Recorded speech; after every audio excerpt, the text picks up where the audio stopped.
घुघुरुक बोल हम साहब कैसे।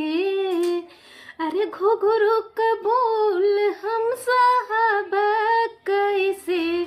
राजा जइबा परदेसवा रहब कैसे। बालम जइबा परदेसवा रहब कैसे।